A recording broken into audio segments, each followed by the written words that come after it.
was a good weekend of League of Legends if you just sat there and did nothing and watched the league. So hopefully you all enjoyed. Hopefully you all had a lot of fun. And we're here to break it down this week on the episode of Facecheck, episode 13, I think. 13 weeks of Spring League of Legends here in North America. Digon, Dom, and LS here to cover it all, what it means, MSI, possibly, you know, not a too deep of a dive of MSI. We'll take a look at that when all the regions finish their play next week. And also, for all you European fans, we'll take a quick touch on LEC, the Fallen Kings, the new Kings arise in Europe with Mad Lions taking down Rogue with the reverse sweep. Man, it was a great weekend of League. LS, how did you spend most of your time, because there was so much to watch? I mean, I had to do the 17-hour days again because LCK had the finals, right? Mm-hmm. So that was pretty rough. But doing it 2 weeks in a row was actually really hard. So I don't know. I feel like I'm still not really recovered from that schedule because I'm also not really not sleeping very well. Yeah. Good stuff. Sorry about that, brother.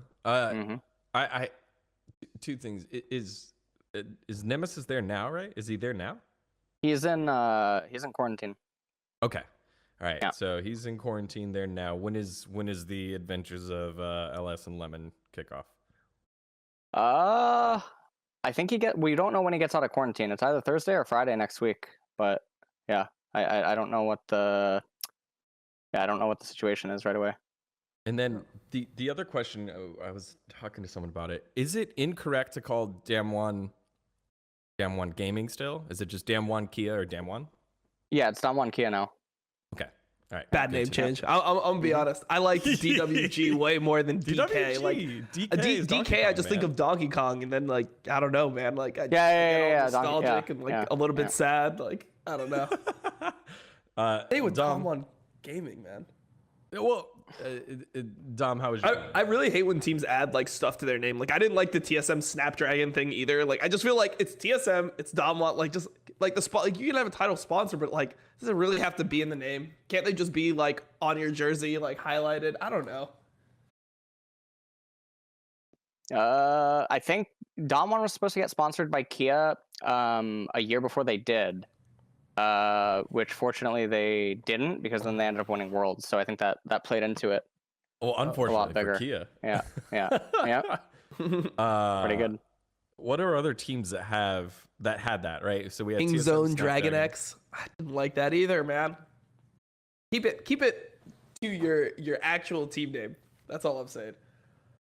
What Kingzone? What is Kingzone? Or is that the memory? Kingzone.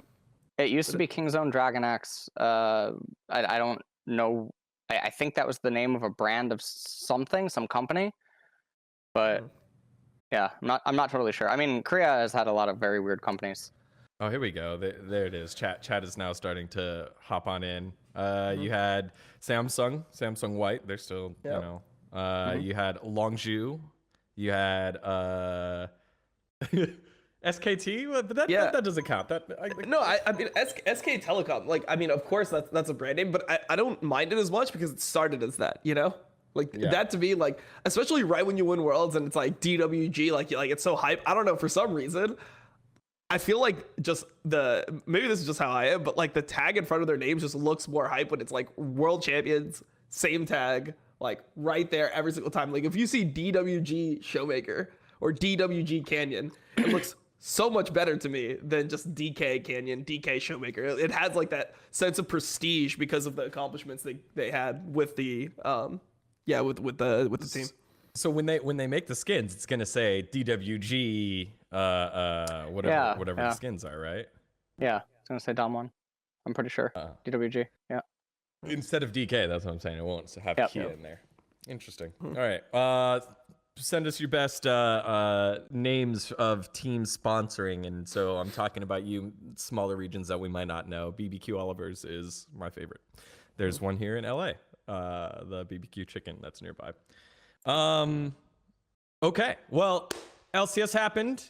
we had ourselves a 3-1 series with TL versus TSM, and TL dispatched them in emphatic fashion in game number 4 before Cloud9 took down TL in a entertaining to watch best of 5. Pentakill came through. They had themselves a face melting performance over at the Greek Theater. What'd you think of the outdoor setting for this type of event? Because a lot of the time it's always indoors. Outdoors changes things up, Dom, a little bit. And I know it happens in Korea a little bit more or less, but what did you think of it, Dom?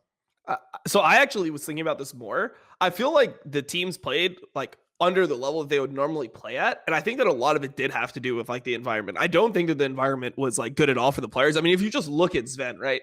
From game 1, he's like red, you know, he's like sunburnt red from playing. And I actually feel like that does like have this level of like there should be some level of comfort for the players like while playing so you can get like top quality gameplay. And I feel like the venue just didn't really match it. Like I don't like the playing outside like in the fucking heat for players if they're not used to it. I think that that's something that's just like it doesn't even change that much. Like, let's say that it was inside like an enclosed area where they are actually able to like see their monitors. We even heard Zven in an interview say that he like there was like a glare on the screen and it was hard to like read timers. I think anything like that should just immediately be like thrown out. Like that should be tested. If there's any type of effect on gameplay from the venue, I think that it's just not worth it. Like I'd rather watch the players in the fucking LCS studio and watch like a quality game than watch them outside without fans anyway. Yeah. I mean, I thought the same thing. Once I heard that apparently like sunlight was actually coming in or it was affecting the view, right? Didn't Zven complain about that or something? Yeah. Like I don't know, it just seems like they sacrificed potential quality of gameplay in order to have something outdoors. But I mean, I feel like it's another missed mark. You know, like other regions didn't do this or need this, right? Like I don't know, it felt like it was something that no one actually asked for again. I mean, I feel like it just missed. The advantage would be if there were fans there. Like I feel like that's the advantage of like having this outdoor thing is like the outdoor feel. But like I've played in a situation like that and it's not comfortable. Season 2 Worlds actually had the same thing where it was like outdoor in a rotating stage and like it just felt really like off. You know, like you're just outdoors. There wasn't even like a covering at the season 2 one, so you're like afraid of fucking like birds like shitting on you while you're playing, and then you got like Koreans shitting on you in game at the same time. It's like it's really fucked up. So like for me, I would just much rather just see the players like in a situation where they can actually play their best, because I feel like we don't even get to like really judge them. Like I feel like the teams actually performed a lot worse because of it. I think it was more noticeable than people will give credit for it initially. When this happened, let's say over at the other stadiums that they've played outside at, there's the booth, like an enclosed booth that usually has air conditioning, that usually has those things taken care of and thought of. And do you feel like maybe because they can't change the direction of the stadium, right? Like or the direction of the Greek Theater, the way that they had it set up, the seats were there in a certain position. So I feel like you just plan like, hey, the sun is setting on this side, so we're going to have them face away from that. So if it starts, but isn't that complete RNG? How do you know which way the sun's gonna go? What? It's unpredictable. It's random at every time. Like, every day. What?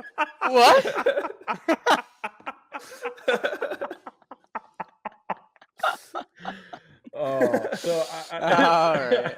Yeah. There was. I think we've done this show for a long time, Dom. A long ass time. That I think that was the first time where you got me with sarcasm, bro. Yeah, no, seriously. That's the thing is like I like just being sarcastic. So then like half the people like are like, oh, that was pretty funny, and then the other half just think I'm fucking stupid. So you know, it is what it is. You know. I was like, oh no, oh god. We've been keep the mystery going. Yeah, I wish that wasn't an effect on the gameplay, and you know we had sunburnt Zven. Oh man, that's a skin in itself. Sunburnt Zven having difficulty. Just maybe not difficulty, but not in the optimal setting. And I think it kind of manifested in the gameplay. It was I think from a viewership perspective, it was a lot of fun to watch. You know, anytime you get to Silver Scrapes, anytime you get to Game 5, that's always fun. And the Game 5 match, I think, is an iconic finals match that people will remember for the setup. I really like Game Game 5. Yeah, Game 5 was fun. I thought the first 20 minutes of Game 1, where Cloud9 was doing everything perfectly and everything looked smooth, and I was like, damn, they are just on another level. And we just saw Team Liquid shit on TSM 19-0 or whatever the hell the score was. Like, it was a whole nother level. And then it was like, oh, here it comes. Here comes the mistakes. And it started. What is that image, man? What the fuck? Jesus. Oh, there we go. He found some sunscreen. He's good. Oh man. Was this the LS? I'm pose this to you. Was this the finals that you wanted to see in terms of quality of play, knowing that maybe the setup of the stage was an issue? No, I mean, I ended before Game 5, mostly because I don't know. I was going for a really long time at that point. I was really disappointed and also kind of like angry with the level of play, but like everything that was going on inside of the games. And then I was also like angry, almost in a way at like some of the people in Cloud9, right? And I know that I talked about that on stream. I talked about it with Fudge the day after too. Like I felt like, I don't know. I had to stop streaming, and then I made a tweet, and I said that I would make a video about how like I'm in this weird situation right now where it's not fun for me that people want me to say what I think is happening in the games, but it feels like it's a never-ending cycle of negativity because it's the same mistakes, the same problems every fucking week, and it doesn't seem like anyone cares. And the only other option I feel like is to lie, but it's starting to like take an emotional toll on me, especially when I'm doing it with every region. And it's the first time that I think that I felt this way. So I'm dealing with like some really fucked up like mental work crisis right now where it's just not fun to keep having to like say negative things about people. And it's just getting too much. It's overbearing. I thought the finals was a disaster. Yeah, I know the cure, man. Dr. Dom's gonna come in with the cure. Dr. I'm gonna Dom. diagnose you. This is what you need, LS. Here we go. You need the last 15 games of LPL. It'll heal your soul a little bit. I'm telling you, you just need the last 15 games of LPL. I swear, like, even though like it can become a fiesta at points, there's at least enough good decisions for you to like appreciate it. I think, at least for me, it's my therapy. I don't know. I don't know. It was rough. I thought the finals was a really big disappointment. I actually felt like I don't know. From the picks to the gameplay to the way that it ended. I mean, Game 5, I watched the first 10 minutes. I thought the first 10 minutes was probably like the best thing of the entire series. Yeah, it was the best thing of the entire. It was, yeah, for sure. It was by far the best thing of the entire series. But like, I don't know. Like, I'm curious what the players thought. Like, I mean, I had Fudge on the stream after, right, to talk about the games. I mean, a lot of people felt the same way. And I feel almost alienated, right? Because when I see Twitter and I see Reddit and everyone's like, "Oh, the series was great. Like this finals was great," and all this other stuff, I'm like, "Fuck." It's not a good feeling. Yeah. Yeah. I mean, it's not a good final. Like the first 4 games were bad, but then like you also have to. For me, I try to consider it more through like the player lens, where they came out like I think if Cloud9 played like they did in the first like 15-20 minutes of the first game, they should have just 3-0'd. But like when you think about like the mental toll of like Cloud9 probably thinks that they're like supposed to win. They're playing versus sub. They probably feel like they're way better. And then they start like underperforming in the series and their drafts were a little bit off. Like the one thing that I really hated was just the draft in game 1, like matching the Kalista with the Seraphine with a Renekton. I feel like the whole like theme of drafts are like the way that a lot of these drafts are constructed, because I watch LPL, right? A lot. And they play a lot of Renekton too. And I mean, we're even seeing it like Dom1's playing Renekton mid. Like Renekton is a solid flex, but I think that like if you're gonna run it with Seraphine, Renekton becomes a low damage champion late game, and you kind of just use the Renekton to like get you through the early game, like have a strong point in the early game so that you can actually scale. But then they match it with a Kalista, where it's like, if you want to like go for that full center comp, then you need a different mid laner and you have to just run them the fuck over. But if you're gonna go with the Seraphine, I feel like you need to have a scaling AD. You need to have like at very least something like a Varus, like even a poke Varus or something. I mean, you probably can't go with that game because I believe they had a tank top or something. But it just you need a Varus at the very minimum, a Jinx. You need something that's going to scale, that's going to be able to do consistent damage later on, so you can win the game with the Seraphine. Like once the Seraphine gets strong, so I feel like when you look at the context of like the environment is dog shit for them, like the physical environment is bad. They can't play normally because of that. They're winning the first game, and there's like a huge draft blunder that happens with like the Kalista being picked later on. They end up losing that game, like throwing that game essentially. Is definitely how it felt. It's like you're even though they did kind of get outscaled in a way, and they did kind of lose when they were supposed to. I'm sure from a player perspective, they felt like they threw the game, and then they're like and then they start actually playing worse in like the second game. I feel like you can kind of understand like why it started spiraling. You know, it's really hard to pick yourself up out of that.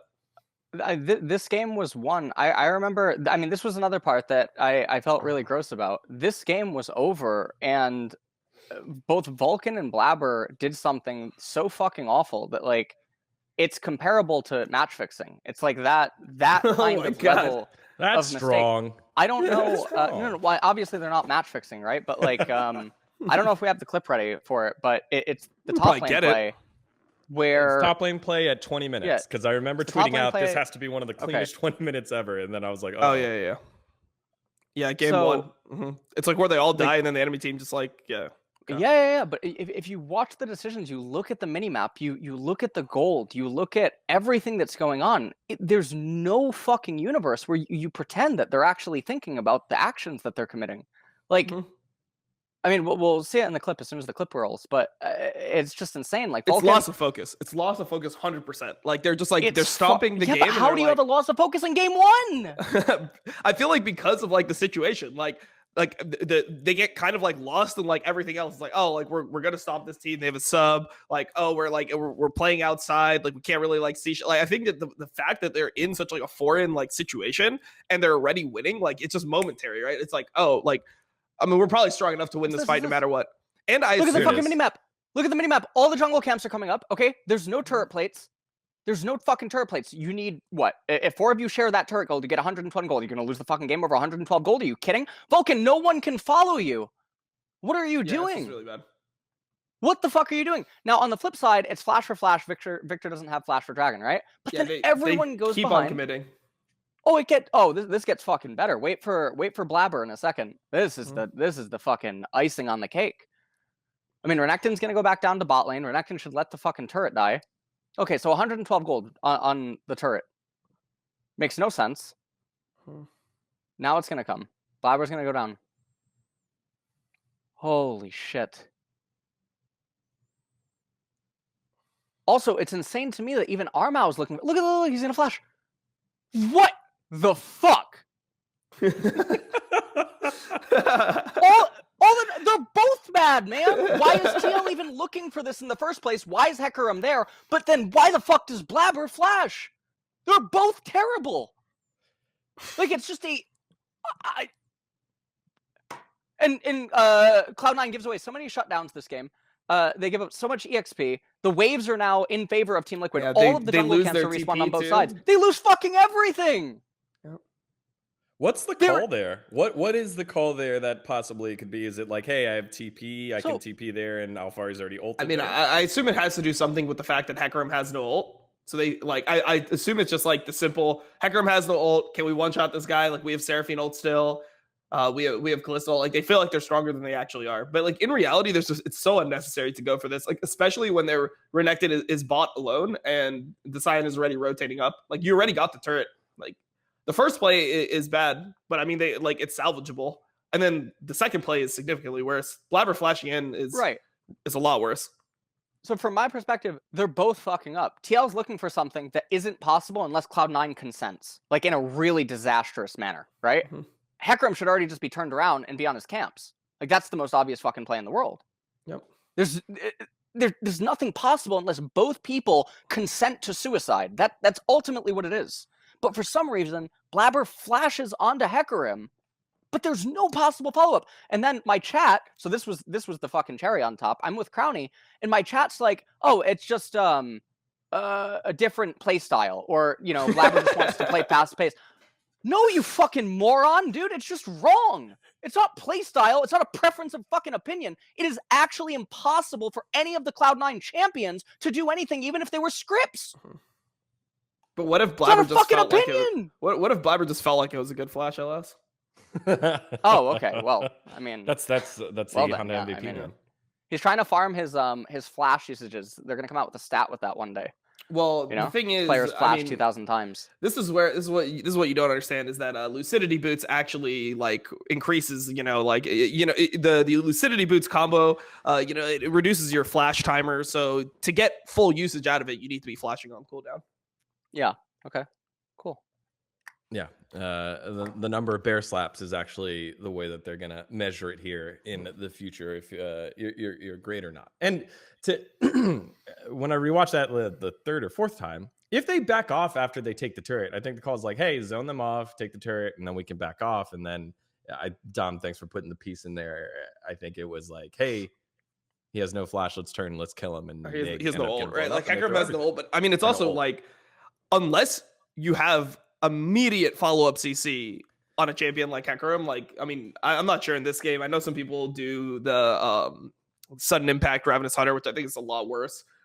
Anyway, but I mean, assuming he has Legend Tenacity as well, like, you need to follow that up instantly. If people are not instantly ready to chain the CC, Hecarim just procs phase rush and walks away. So, I mean, it's really weird here. I mean, I think that the other thing that I wanted to discuss in this game is like how Cloud Soul impacted just the game state anyway. Like, I feel like this is like the reason why I don't really like running these Callista comps is feels like if you get that soul, it hampers you so much compared to like anything else. And yeah, I just feel like they also like could have won the game. Like, they probably should have won this game anyway with how they played, but they probably still would have had more windows to come back if they didn't have a Cloud there.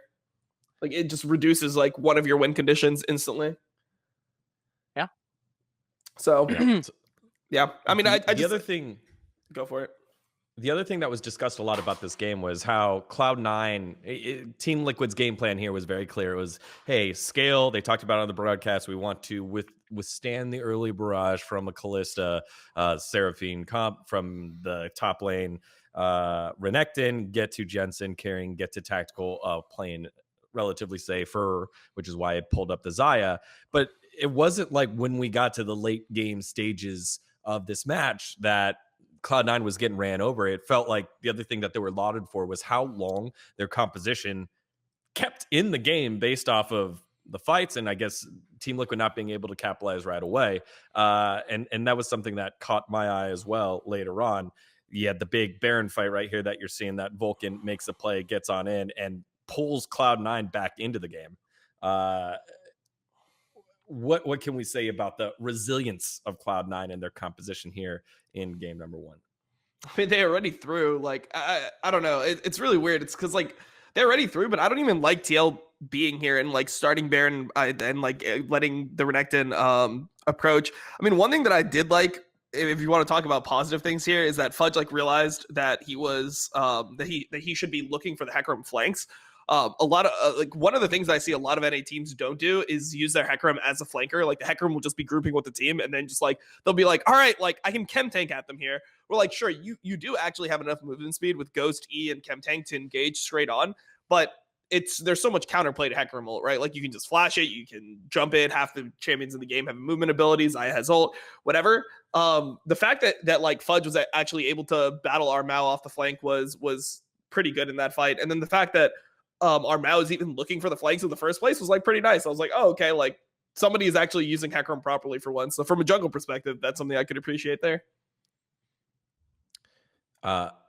Let's dive into that a little bit here, because I feel like going specifically into each game, it won't pull a ton of results here. Armao coming on in the substitution of Armao, Young Grig in for Santorin. Everyone thought it would be a massive downgrade, and you feel for Armao being put in a difficult position, but also he performed well. I think he had multiple steals against Blabber to keep Team Liquid in the game. I felt like he had a performance that is indicative, that was greater than what we've known him for his career, being a guy that can fill in, usually a maybe top 6 jungler, with his time over at EchoFox and TSM, over at Dignitas, and then in a high pressure situation, did good, actually. I think he did good. I actually feel like there's not that much pressure on him, though, really. Like, I feel like this is actually an easier situation to be in as a player than if he was on, like, a starting team, because there's not much expectations of you, right? Like, you're supposed to get shit on, so you can just play your best and maybe surprise people, but it's not like you're going to get shit on that hard either way. So, like, in my mind, I actually don't view it at, like, I feel like this is a time where I would expect Grig to do all right. Also, the meta, I think, is something that it's not, like, you can't get exploited super hard. There's not too much, like, jungle versus jungle, like, mind games going on. You're essentially full clearing, going to crab almost every single game. Obviously, there's level 1 things that can change, but if you saw, like, the way that they decided to draft, right, like, it was just pretty much ban Nidalee every game and then force chem tank versus chem tank jungler. So for me, I actually think that this is one of, like, this is like a Grig situation where I feel like he can perform well because he doesn't have the pressure of expectations. Yeah, I was saying it. Sorry, go ahead, Alice. No, I mean, I was saying it before the series started that, before the Team Liquid TSM series. In the current jungle meta of Udyr, Hecarim, Olaf, like, whatever, right? There's very little skill expression. It's really, really, really hard to separate yourself, especially early game or even mid game, from other people, as long as you don't really, really, really fuck up. And in terms of, like, Western junglers, I feel like outside of, like, Inspired and Tank v Tank, very few people do that in Tank v Tank. So for Armao, it's pretty it's a really fortunate timing for him in the jungle, because if the meta was different completely, right? If it wasn't all farm centric junglers or something, if everyone was playing fucking Sinner junglers, or, like, just Sinner junglers, right? Or, like, utility junglers or something of that nature, it's a lot harder to play.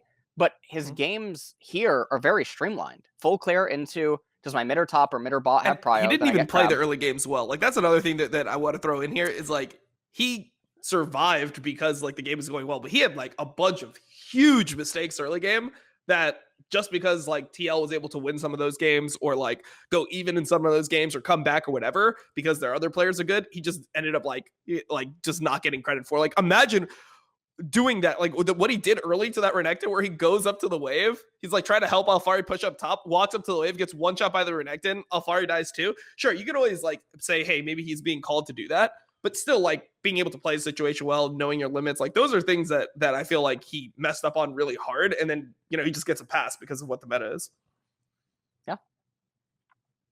But I mean, one thing I wanted to jump off that point about the or I wanted to, like, add on to that point about the skill expression in the jungle. I feel like this is actually one of the worst jungle metas we've ever had in competitive play.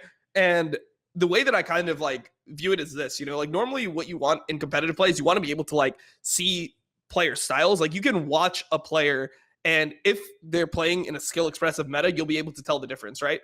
Like, let's say you watch like Chovy play a lane and Doinb play a lane, and you have, like, Showmaker play a lane.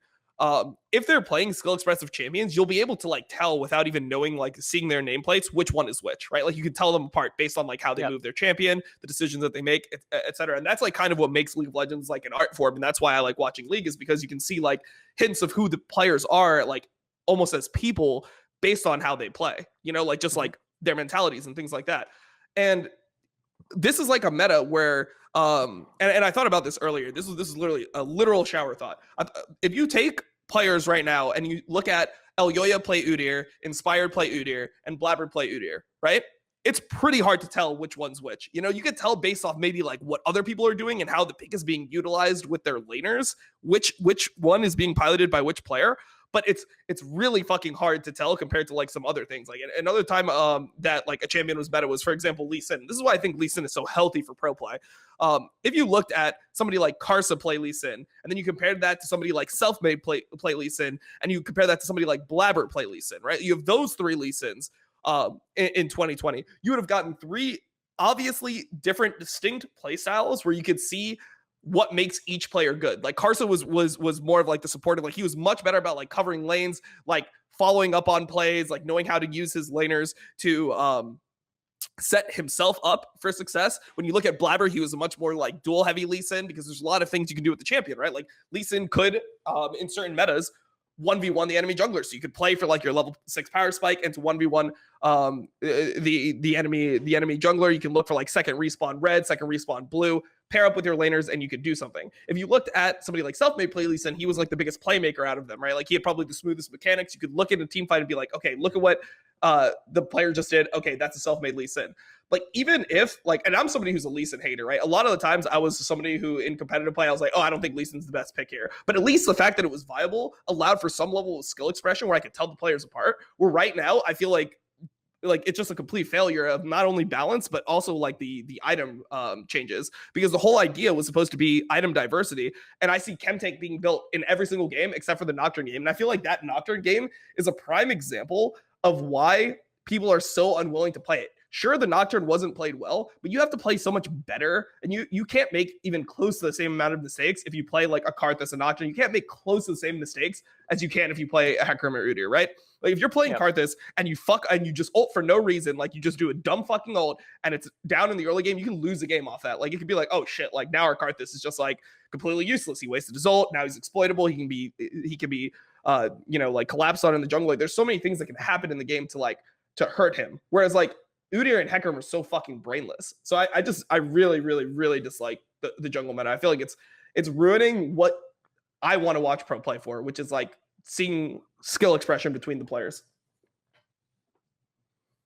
Yeah, I mean, I think that there's, so here's one of the things on this topic. Like, if you want to talk about jungle meta, I mean, there's other viable junglers, but no one picks them. Mm-hmm. Like, and then you have interviews that come out where fucking Spica says that there's only 4 viable junglers. Maybe in your stunted fucking world of the game, there's only 4. I mean, if you look at the Nocturne game, right? Like that is literally why people have that mentality, because you saw the Nocturne, like the Nocturne didn't play well, right? Like Blabber fucked up 3 times, but like the thing is the other champions are so fucking like immune to getting punished that when the other champions fuck up, like, yeah, I mean, obviously you should be playing on a level where you're not making 3 blunders in like the first 9 minutes of the game or first 9 levels of the game. But like the other champions don't get punished the same way that like Nocturne does if Nocturne presses R for no reason or something like that. I mean, there's so many. I mean, Karthus is viable, Evelyn's viable, Fiddlesticks is viable. I mean, Inspired draws bans on it. Lily is viable. Evelyn is viable. Skarner's viable. Ivern's viable. Fucking. I mean, you could go down a list, right? Graves is still like in some spots fine. Kindred is still in some spots fine. Nunu's viable. No one plays Nunu. There's a lot of champions. And I think that the way that metas end up getting reached and people gravitate towards only a very, few handfuls of things is they want to think that they're only losing to other people because the champions that the other people are playing are better. And so everyone keeps doing this endless cycle, and then it ends at the same thing. I mean, you see it in the mid lane meta right now. No one picks the champions that beat or make problems for Orianna, Victor, Azir, all these other things, right? Bot lane. Jinx was viable for the longest fucking time. Holy shit. But no one picked her, right? Varus has been viable for how fucking long? No one played him. You can just keep going, dude. Pro players are fucking dumb at figuring out what is and isn't viable. Their perception of things is fucking wrong. They can't even itemize correctly. We want to think that they conclude what the best picks are. Yeah, I mean, Holy shit. I think the problem was also just like from a pro player perspective, it's like learning how to play with different champions, right? Like if you learn how to play with a Hecarim, you can play with an Udyr, you can play like all of them operate the same way. Even Lilia kind of operates the same way. It's the same pattern, right? And I feel like generally what happens is people will try a different pick, and if the game that they try to pick on goes poorly, it's just done. It's like, okay, like we experimented, it didn't work out, on to the next thing. Whereas like to master like a lot of these different styles, because you need to play differently with a Nocturne than you do with a Hecarim or an Udyr, right? Like the early, like your level 4 is way worse. You have to like be willing to play around Nocturne ultimate.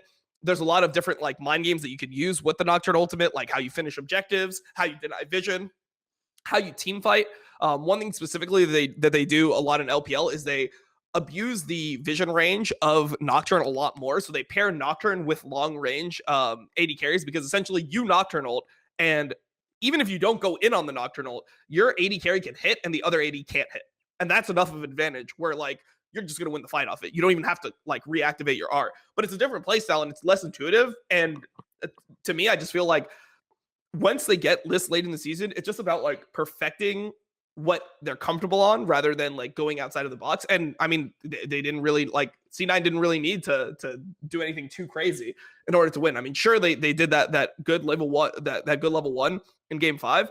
But outside of that, like in terms of like the champion picks and like the meta, the only person I really saw like a lot of variety from was Perkz, right? Like he was the only one that was like pulling out different styles in a best of 5. Like he played a Seraphine game, played Silas, he played Victor. Like it was just, yeah, I mean, it's just like he's the one that's actually being willing to play those different styles. And the other thing is like, I don't think you need to play every style at its like best level for it to be useful or like viable in a series, right? Like if you play a comp that's really good for the game at like a B tier level, you can beat a team that is playing a comp that's worse into you if they're playing it like an A or like an S tier level. And I feel like not enough people are willing to like put themselves out of their comfort zone in order to like gain an advantage. So that to me sounds like 100 Thieves before the swap with Damonte, right? I mean, they played their style for very specifically.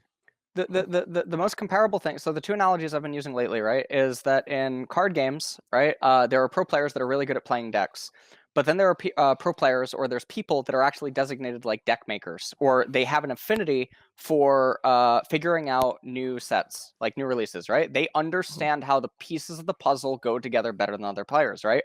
So historically, pre-internet or whatever, or not pre-internet, but like teams would have designated deck builders.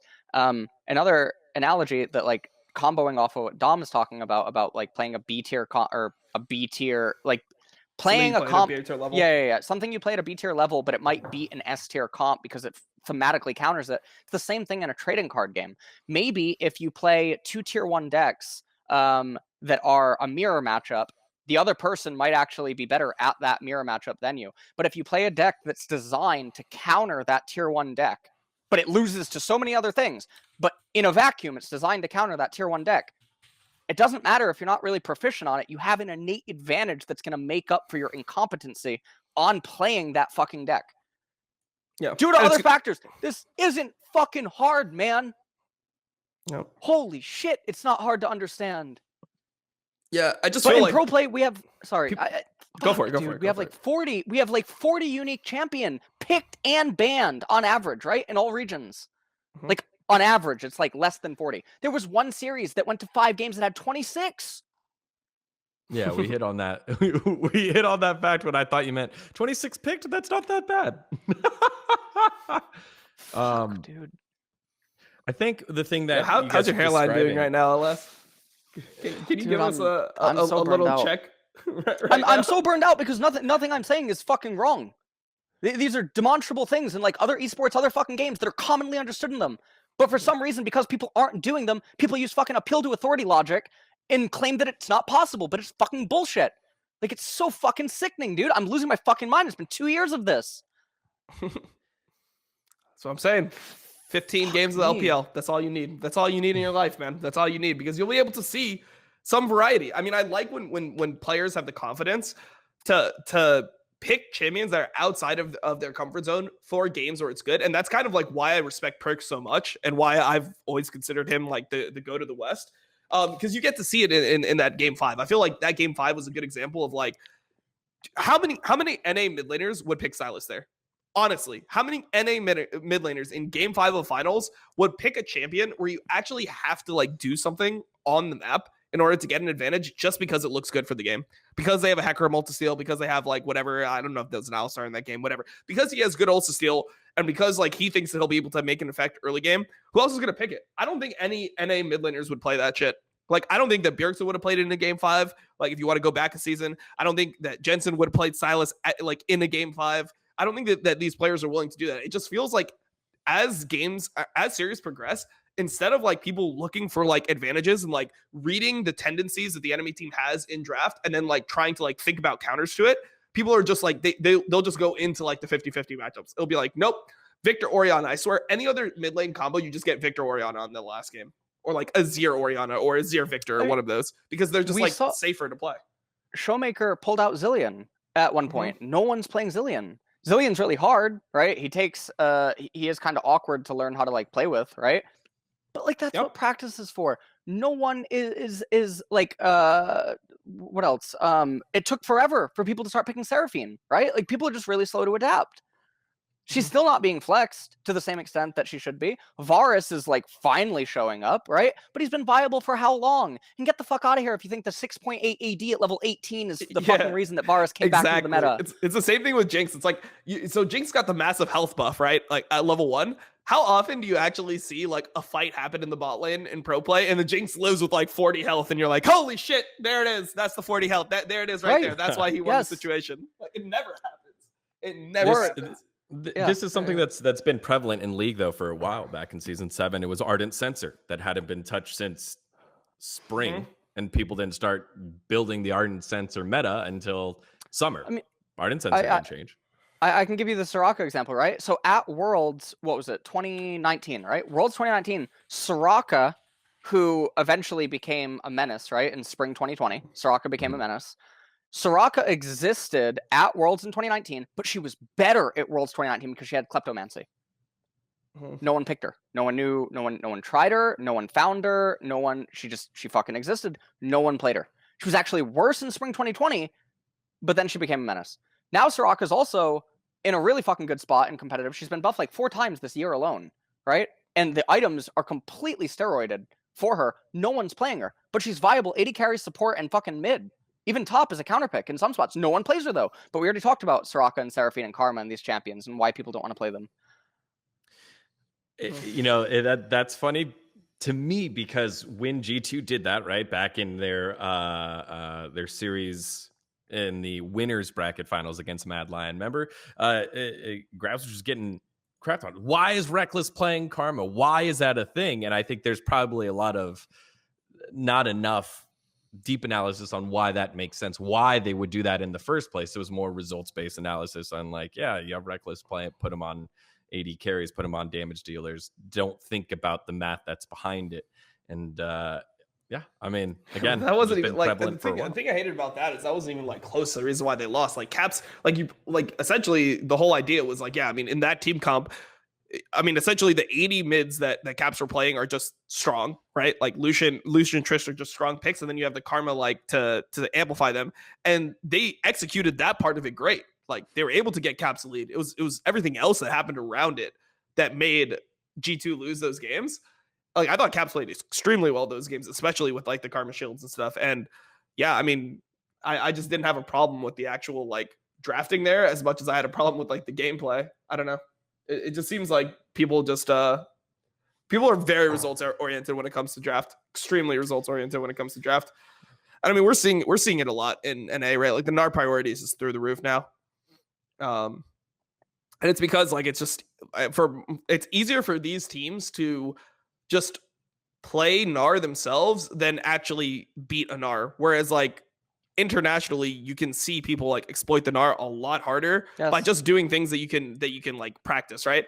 One thing that I've been waiting for NA to start doing is just like 315 dives. Like you literally just fourth wave dive. Like if you're good in a lot of matchups, like the champion like NAR won't actually have the agency to contest the wave and like put himself in a salvageable position. So like being able to coordinate like dives with your jungler and potentially your mid laner TPing, I think is a huge way to get massive advantages. But it's just something that I'm sure people have practiced, they haven't been able to get down to a T. And yeah, I mean, I just think that these are the types of things that are going to like need to be done for NA to compete internationally. And what I'm hoping for, honestly, is that like I hope that C9 goes into MSI and they have like no ego about it at all. They're not like, oh, we won NA, we're expected to be a good team. They just go there with an open mindset and just try to get as much as possible from the scrims and then see if they can actually like put something together and like level up to the point where they actually can like come back from MSI and teach NA how to play the game. Like if you play into a team that 315 dives perfectly every single game, you're going to learn how to do it eventually, or you just perma lose. And I think that's the biggest advantage. That's like the biggest hope for NA. But I think historically, specifically with MSI, I don't think there's been a team that's gone to MSI, performed well, and then came back and then like started off well. It always felt like they came back from MSI and had to reset to the LCS. Exactly. But that's the problem, is the teams that we've sent have always been these super rigid teams. Like when you look at the teams that normally win NA and go to MSI, they're not these mega adaptable teams. Like for years, it was TL with Smithy, where they were just literally like play around bot lane the entire fucking game and hopefully we win because double if carries. Like those were the teams that was good enough to win NA. So because teams like that were winning NA, they didn't have the capabilities to actually level up. Like players like C9 are way more adaptable than players like old TL. You know, like when it was Ole, Double Lift, with Smithy, like Jensen. Like Jensen's a pretty rigid player. Smithy was a pretty rigid player. Impact was a pretty rigid player. Like you need these players that have like more adaptability to actually benefit from an environment like that. And I think that like Fudge has a much higher chance of being able to do it. I think Blabber has a much higher chance of being able to do it. Perkz can definitely do it. We know that for a fact. Yeah. And like the only ones that I would have a question about would be like maybe Zven and Vulcan don't have the like, you know, don't have like the flexibility to do it. But I would think that they would be more adaptable than like somebody like Double Lift. I think Zven would be more adaptable than somebody like Double Lift. So I think that there is like potential with this lineup to actually like gain a lot from going to MSI. While we're hitting MSI, should we wrap up this series here, the game 5? I mean, we can talk about any of the other games, talk about the draft between the other games, but I do want us to get to MSI because uniquely, Cloud9's group in Group C is the only group that has all the teams already slotted in. The other regions are finishing up their play this week, either on Saturday or on Sunday. Let's go to the game 5 though. Cloud9, TL, this draft here, you brought it up a little bit, Dom, with Perkz going with the Silas as the last pick. But LS, you got to see a little bit from it at the front. If we pull up the draft here, what are your thoughts on how this draft played out? And then I would love to get your ideas on how that early game played out as well. I mean, I saw I saw the first couple of minutes, like I mentioned before, but I didn't actually see the final conclusion of the game 5. I thought the opening that they opted into relative to all the lane matchups absolutely made the most sense. And I think that it's obviously something TL was not expecting whatsoever. Just waiting for the graphic. Yeah, so Team Liquid's composition is I mean, I feel like it's kind of weird in general, right? They opt into Kai'Sa and Rel when opponent already has Tristana. So not only does Tristana answer the theme of like what you're trying to do, she just also scales better than the champions that you just picked, right? So like this is a really boring B1 through B3. I think it's really bad. Alistar gets picked. I mean, there's a myriad of different champions that could be picked that's not just Alistar, but they pick it for the vacuum answer into Rel. You go into the bans, Gnar and Camille end up getting banned away. And then what? Cloud9 pick Sion on R4. Yeah, Sion on R4, so they're just going to try to protect Tristana. And then they have their option for mid laner on R5. So even if you go for Victor or something like that, there's other control mages that exist that still allow the control mage plus Tristana to outscale the opponents. And when you choose something like Cho'Gath or something, I mean, it's still an insane frontline that Cloud9 has. So there's a lot more options than just the Silas that exists at the very end. I actually think the Silas is like kind of, I mean, it's risky. It's really, really, really risky. You have some good ults on the side of Team Liquid, but at the same time, if Victor plays lane really, really, really well, you can make things like kind of problematic for your team. But then the opening, I mean, there's very little that Team Liquid can do to the opening if they don't scout it early, right? So that's pretty good. But I mean, Cloud9 just has more scaling than Team Liquid in the later stages. And when Fudge came on for the winners interview type thing yesterday, so a day after the finals, I mean, talked about a lot of the same things, like about the drafts. They were pretty bad for both parties. The misalignment of champions and just scaling, like just kept winning games. Yep. I mean, I think that the Kai'Sa Rel seems really out of place here. I think that's like the biggest issue with this draft to me. The other thing that I wanted to see more of in NA is just Tom Kench lanes in general into Rel. Like you don't have to go Senna-Tom.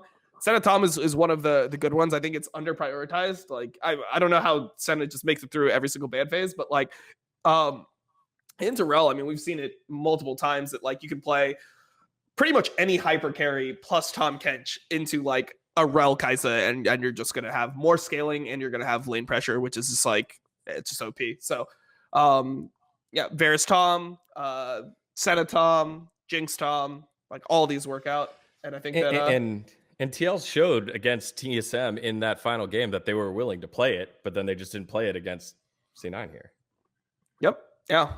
I don't know. I mean, I think that it's something that more teams need to like really start abusing, because then it's like I feel like it just. I mean, that's like why there's like drafting exists, right? Like it's not like Senna Tom is just playable every single time. Like if you pick Senna Tom and then the enemy picks like, I mean, one of the counters that we saw to Senna Tom a while ago for G2 2020 was the Cog Lulu, and I really like that answer. I felt like that was like one of the best like drafting series that I remember was G2 versus Fnatic Spring 2020. I felt like they just answered like them all over the map and just were like just really smart about playing against the meta. And yeah, it just feels like people are really stuck on like these engaged supports. And yeah, I just feel like that like Alistar is a decent answer to Rel. I think Alistar does win the lane, but I just think you can just get more out of it. Also, I feel like Kai'Sa is getting overpicked in NA. I didn't really like most of the Kai'Sa situations that we saw. Yeah. I mean, picked drafts and I mean, Senna Tom Kent should never be blindable if opponent hasn't shown support. Mm-hmm. It should never be blindable because there's so many 80 plus support combos that just punish it really hard. But generally, people don't punish it; they just opt into it, they handshake it, and then they complain. But Varus with teleport plus any major enchanter is insane. Kog'Maw plus any enchanter is absolutely insane. Jinx. Mage plus X beats Senna. But no one plays mages in bot lane. There's a million different ways that you can punish it, but people don't. And then it's sad to me, right, as someone that does like patch rundowns and stuff, when I see champions get nerfed because of pro play, but the champion shouldn't get nerfed. I mean, I think it's really hard, right? Because the game is patched so much that like you don't actually like by the time that people start actually mastering the patch, it's like, all right, on to the next one. So. Yep.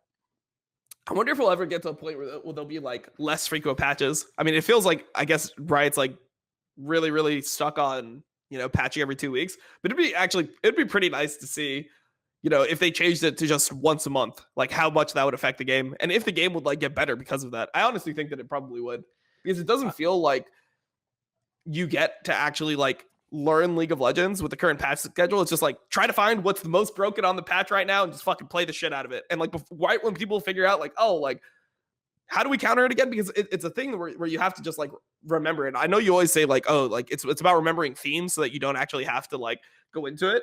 But like just for players, like I know that like when people start playing Senna Tom on stage, they don't immediately remember like, oh shit, like look, Lulu lanes and things like that, like Lulu lanes, Nami lanes. That's what we want to be playing in these types of situations. They kind of just like default to like shit. Like we haven't practiced any of those, so like what are we gonna do? And then by the time that the counters start appearing, it's like new patch. All right. Yep. Well, to your point, Tom, we've talked about this a lot, and it's just been brought up a lot, and it's been condemned as bad. They basically did get to play a month on this patch, 11.5, because we decided to play on patches that are a month old. But it's different because it's not like, okay, so like I want to see it on a global scale because I feel like people learn from each other. And when one patch is on 11.5, it's like they don't get to like really expand. Like it's so nice as a pro player to be able to watch like other regions and just like gain perspective on like what other people think is strong, and then like being able to like try it yourself, and then just being able to think about it and then comparing it and be like, is this actually a good answer? Trying it out, getting the feel, learning the counters. Like it's so much different than when just like the only people that are on 11.5 are like the pro players. So for like the last 2 weeks, there's been 4 teams, or last actually 3 weeks. There's been like 4 teams that are playing on 11.5. So like you only have like 20 minds plus coaching staff, whatever, like really dedicated to fixing it, where like other regions are not doing it. So I feel like that just is what holds you back. Like you need more people to help. And also solo queue, right? Like solo, it's not like all of NA we're still playing on 11.5 in solo queue. Like we're playing completely different stuff. So I feel like the influence can come from anywhere, like solo queue players can change the pro meta like easily. It's happened many times. One pro player one solo queue player gets really high on the ladder playing one champion. Some pros try it out. Holy shit, it's good. Then like it becomes OP. It literally happened with Udyr, right? Like this is what happened. People start playing it in solo queue. And then they just realized like, oh shit, like this is viable. Pro players started it, and now we had Udyr meta for the last 4 months. I love chat's basically saying Udyr, in the bot lane, Alistair, Leona, Rel. Well, Udyr's another really funny champion, right? Because he was in the game. More broken than he is right now. He was in it for so long. Mm-hmm. I mean, he got that Phoenix Dance thing, right? But like, God, it's just another thing, yeah. Yep. But I to your point about like maybe in NA this is more of a problem than maybe in EU West or in Korea. But I don't think that NA. Well, first off, NA pros don't really play a lot of solo queue. But then two, even if they lose to a one trick, they're probably not going to think that it's good because it's the one trick, right? Mm-hmm. You probably have very little respect for the one trick player. The one trick streamer that how could they know about, top tier competitive play? Yeah. Yep. I mean, I think it just depends on like how the one trick plays. Like there are one tricks that gain respect in our region, but there's like it just depends on what their playstyle is, right? Like if the person's playstyle just is really troll, like I think that people will be able to like realize that maybe the one trick plays like that because they have to, because they have a limited skill set, and not because the champion has to play like that. I think that's where the issue is. Right. I do have to call it out though. For those that are watching the VOD later, you missed out because we're not talking about one trick. Trick 2G just showed up and said, I've been telling people about Udyr for years. Yeah. But I mean, the thing about Udyr was like before, I think the items actually changed a lot about like potential viability with the champion. Also, like when they made like Turbo Chem Tank is just a great item for him. Whereas before, like Udyr felt a lot more risky because it felt like the best item for him was Runic Echoes in previous season, where like Cinder Hulk, you just felt like you did no damage. It was like, damn, this doesn't feel right. But now, like, yeah, the item Turbo Chem Tank just made a lot of junglers way better than it probably should be. All right. Well, I think we've hit a ton here on our region here in the LCS. Before we hop on into MSI and where Cloud9 will fit into that Group C, I wanted to just touch on LEC a little bit. The narrative, the old guard is dead. The king has fallen. The kings have fallen as G2 gets knocked out in the semifinals by Rogue, and then in the finals have an epic turnaround, or I guess epic collapse if you're Rogue, getting reverse swept as Elyoya calls it out, 3-2 reverse sweep by Mad Lions, and just kind of wanted to shift your focus there because we have a lot of European fans. We have, and it was part of a great day of league for viewership. So Dom, I'll start with you there. What were your thoughts on that series? Well, Rogue definitely should have won. They griefed super hard in that game 5. It was a weird series for sure. Lots of throws, but I think it kind of comes with like the place, it's a series where neither of the teams probably expected to be there. We normally get G2 Fnatic, so it just doesn't feel like there was that much comfort on stage. The thing that scares me about Mad Lions, I feel like they're very like exploitable in draft. I'm gonna talk to Armao tomorrow on the Crackdown, right? So like I'll probably gain some perspective here on that, but like I'm not sure about the Wukong and Gnar. Like how deep are they willing to go? Is it exploitable? I really thought it was strange in the last game, like how some of the picks panned out, but I guess they have a different read on the meta. Most people are just like afraid to play Gnar into Nocturne top. So I think that just changes a lot of the things, but I feel like Wukong was just getting way too much respect. I feel like Wukong is definitely a beatable champion. Like an exploitable champion has big weaknesses, and it just ended up being such a power pick for Armao throughout the series. I thought so. Rogue's interesting, right? Because I'm really sad that they're not going to MSI, because I thought that Rogue in several of the games, as well as in the G2 series, Rogue showed the most sentience, I think, in the draft phase with like how they were drafting, right? I was actually pretty excited. Game 1, Rogue G2 was an awesome drafted game, where both teams had like really good chances, really good options, etc. And then I thought it was just 3-0 good night, because they should never have been able to lose that game 3 against Mad Lions. It was such a fucking draftive, but every game was draftive. I had Mickey X on my stream. We were talking about the series that they played against Rogue. Rogue just looked like the best team in Europe. I'm sad that Mad Lions is going because I feel like the manner in which Mad Lions wins or like how they draft isn't feasible against LPL and LCK. And so I feel like it's kind of a letdown, whereas I really wanted to see Inspired versus LPL and LCK junglers, because how are his laners going to be able to fare, right? But I also wanted to see Rogue actually deviate from what other people are probably going to play, which I think that they would have, but I don't think Mad would. Mm-hmm. I don't know. So that makes me sad. I feel like the player that I was most disappointed in on Rogue was Larson. Actually, like I thought that this was like a time where he like could clutch it up, and it just felt like Humanoid outperformed him heavily throughout the series. Like even when we saw Larson have advantages, it just didn't feel like he was really exploiting them. And then like that first game, like how hard did he get out lane? Like when have you seen a Victor get like a 20-30 CS lead on an Orianna in the first like 8 waves of the game? Or like I guess it was more than 8 waves. I guess it was more like the first like 12 waves of the game.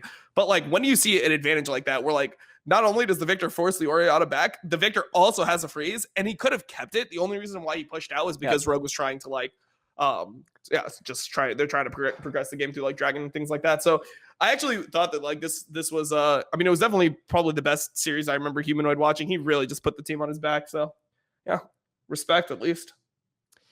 I guess lucky for you, or unfortunately for you, Mad Lions is a #1 seed, so they won't be playing any of the LPL squads until later on. So hopefully they'll be able to qualify in and get into the second group stage. So that transitions us to MSI.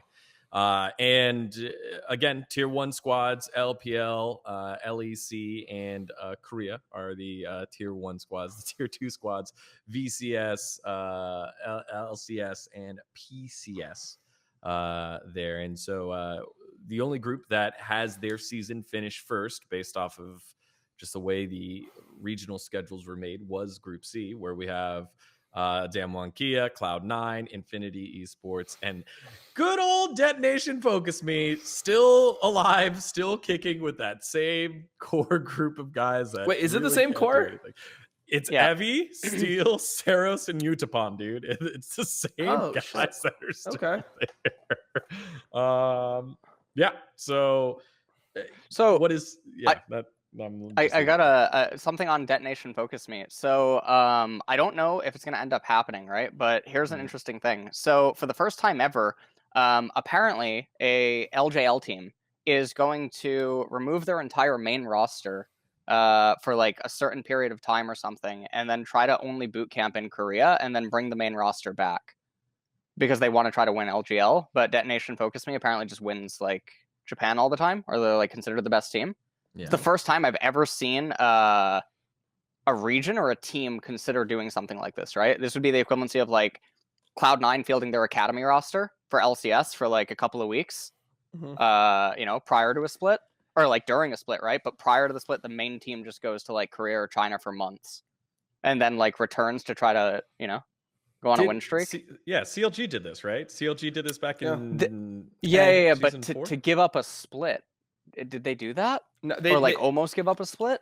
They gave up their position within the split pretty heavily. They're already like guaranteed playoffs, but they went from like being like really. They had potential. They had potential to be like top 2 and get a bye, and they sacrificed the potential to get that bye and get top 2 to go to Korea for like a month. And I think they missed 2 weeks of LCS, or maybe like 1 week of LCS, but it was a super week.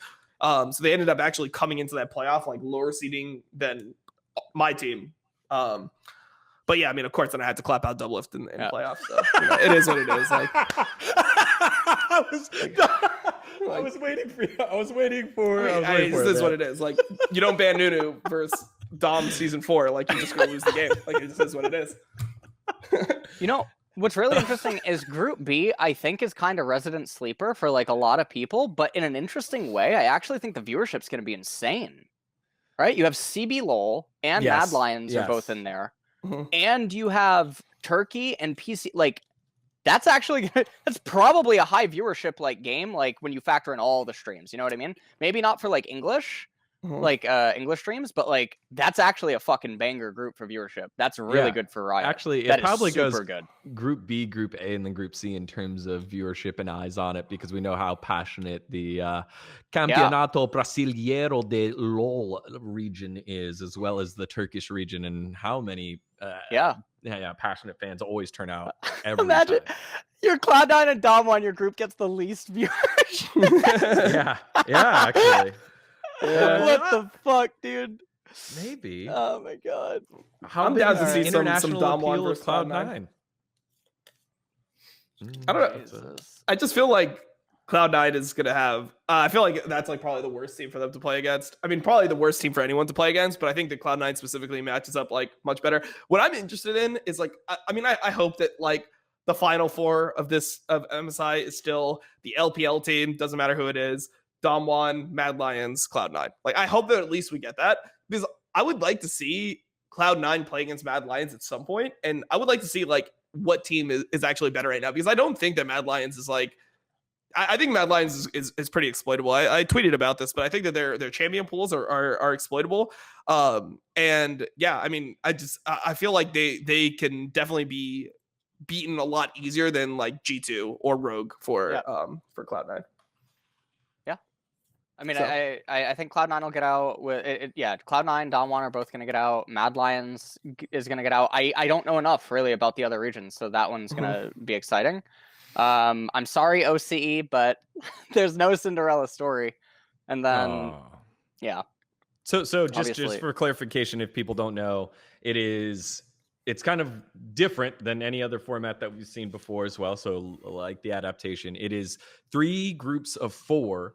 And the top 2 from each group will make it. So you'll go from 12 teams to 6 teams, and then you'll go from 6 teams down to 4 teams, and that's how you get a bracket, because usually brackets are based off of... Is there actually going to be like a bracket? Is there like a loser's bracket? Or is it just going to be No, it is straight up 1 versus 4, 2 versus 3, winner moves on. I mean, for me, then I feel like that's not going to be hype, because like I feel like either way, like you'd want to see NA versus EU for viewership, and then like now you're just going to get an LPL team versus Cloud9, and then a Dom1 versus Mad Lions probably, and then Dom1's just going to win, LPL is going to win, and then yes. I mean, you get the NA versus EU in the Rumble in stage 2, where everyone plays everyone twice, so you get 2 matches each there. So you get 2, and then, one wins, or, they split the series, and then the shit talk continues. But that's basically it. Unless someone surprises Mad Lions, Elyoya, the Cinderella story rookie of the split, future MVP, leads them to a seed 1. So that would be the only way I think things change there. But yeah, I'd imagine it's going to be like LPL, hopefully.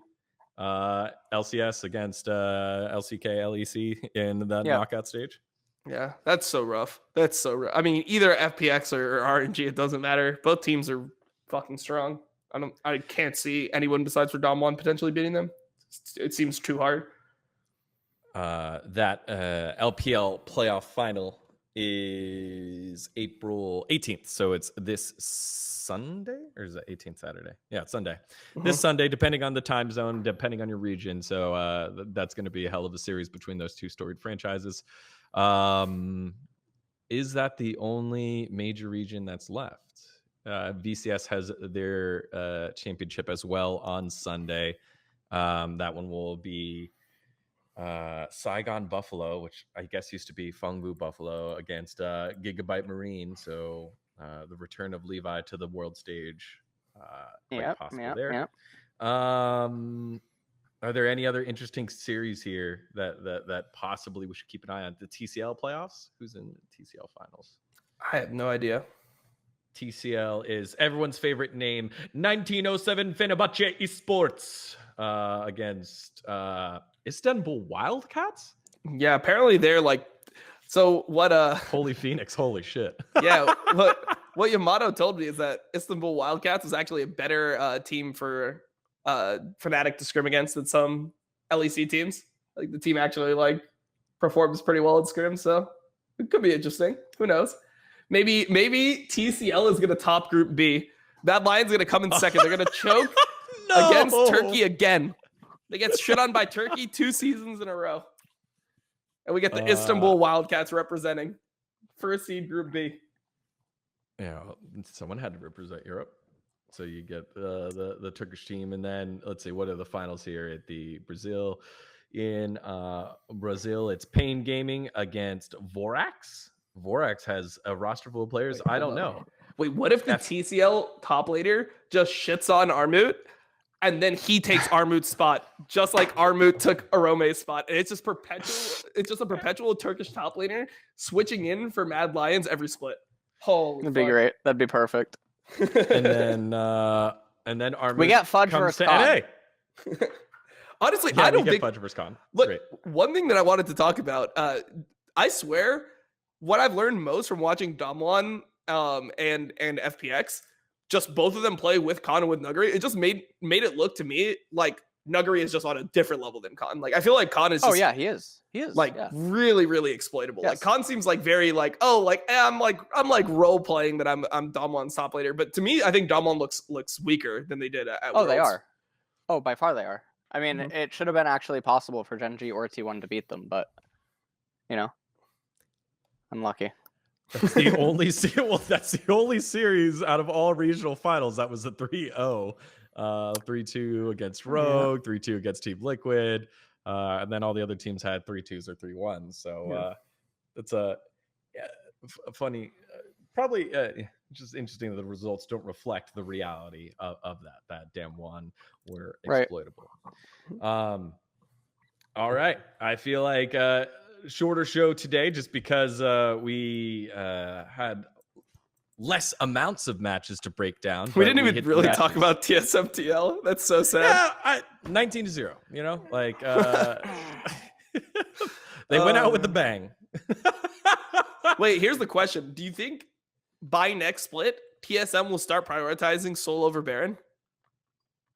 Jesus. Or do you think we're just gonna still see them? No, I mean, I think that we get a lot of glimpses of the issues that they have, like through the interviews and like other tidbits that we get. Yeah, like from TSM Legends and like the interview. Like if Spica actually thinks there's only 4 viable junglers, like how terrible is their practice? But also how terrible are their like player to player conversations that they actually can't like figure out that there's more than 4. I mean, there's a bunch of other problems, man. I don't know. TSM it's rough. It's really, really, really rough. Look, if my laners were drafting Gnar first pick and Orianna blind every single game, I probably would think there was only 4 viable junglers myself. So I can't really blame them. That's all I'm saying. Yeah. I do want to. Okay. Like, all right.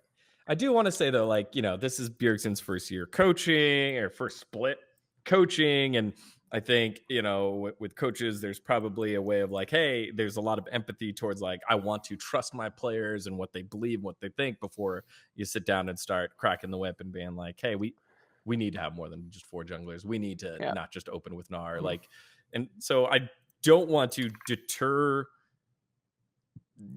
potentially, right? One of the most qualified player coaches that we've ever had in the LCS from making those mistakes, learning from those mistakes and growing.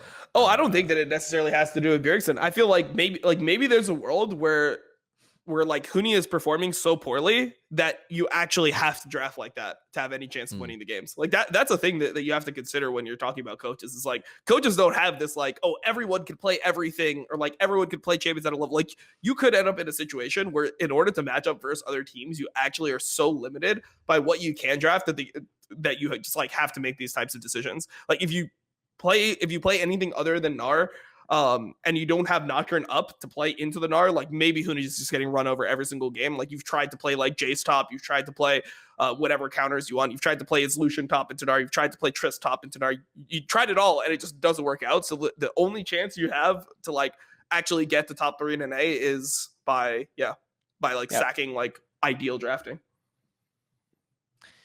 All right. Well, dude, come on. Huni is a vet. Just because you're a vet doesn't mean that like it almost works the opposite way in my mind. I feel like the veterans are even like more rigid with their champion pools than new players. Yeah. Like the whole idea of like, oh, he's a vet. Like dude, in season 6, like he was playing Riven and shit. Like, okay, great. Like Impact won Worlds on Jax. You want to see Impact's Jax versus Camille, like versus like somebody like Nuggery in fucking 2021? Good luck. Yeah. Well, thankfully we don't get to see that. We saw Sunday's Jace. Someday was one of the best Korean carry top laners of all time at a point. We got to see him play carries in a series versus Huni. We saw how it looked. Like, that doesn't fucking matter at all. I was going to say, we get to see the indomitable Fudge take on Khan in the top lane instead of, seeing Huni get spanked around and slapped around. And then we'll get to see which team comes out of the LPL this weekend. Watch your regional leagues. Make sure to make time to get some of that cure that hopefully Dom will be able to share with LS. That is the LPL playoffs and the LPL finals. And we'll be back later on. Actually, I guess we could figure this out later, but we should have an MSI preview, and then we'll be back for MSI kind of breaking down some of the biggest matches that we've had, right? Yep. All right. Hey, everyone, thank you so much for watching. We appreciate y'all. Head on over to VENN Esports if you want to go watch the VODs for anything that we hit here. What do you guys have this week? LS, let's start with you. Nothing. There's nothing. I don't know. I actually don't know what I'm doing. Dom, what you got? I mean, I gotta do the. I still am gonna like VOD review on series the last 3 LPL series. Because they're all like 5-game series. They're all like pretty hype, and then we're gonna be doing finals, and then I'll be playing. I might be coaching like Miskiff or something. We'll see. Oh, you're on the Miskiff coaching train? Yeah, he came to my stream. He said, "You suck," and then he said, "Yo." So I think that means that I'm coaching him. Probably, I have no idea. All right. Well, yeah, baited in. It works. All right. Yeah. No, that's actually yes. We'll throw this one in this episode. What was the Dom? You went back. Someone triggered you, and it was one of the funniest things I had seen. It was you went back and watched the VODs of all the lanes.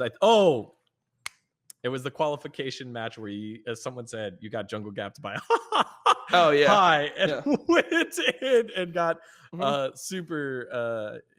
You showed exactly how it was a jungle gap, and that was the reason why I mean, Cloud9 qualified. I mean, this is like one of the things that I learned from most in my life, right? Where like having some like I've always been a very like negative and like cynical person with like how things happen.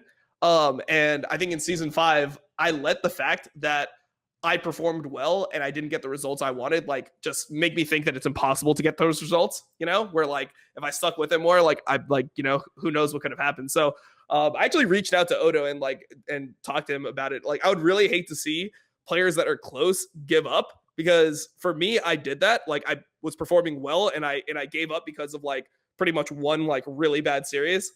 And I just think that it's like one of the biggest mistakes that I've made in my life. So I just hope that other players don't fall into that same trap of like, and just have like a little bit more blind faith than I do, because like, I just don't have much blind faith. Like I have a pretty like negative mindset when it comes to things like literally I actually right now have stress dreams about getting banned and not knowing when it's going to happen still to this day.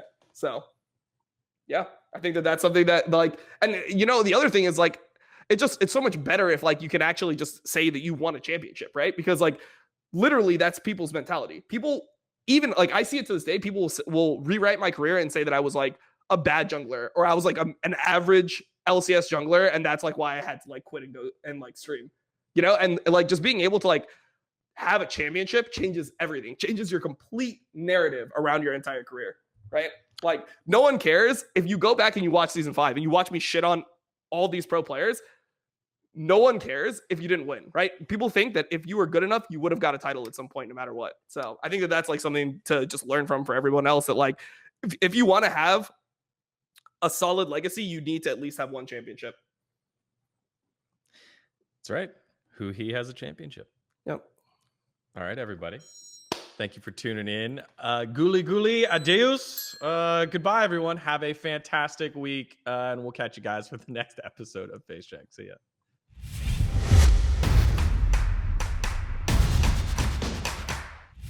No, they already know to subscribe. They're subscribed.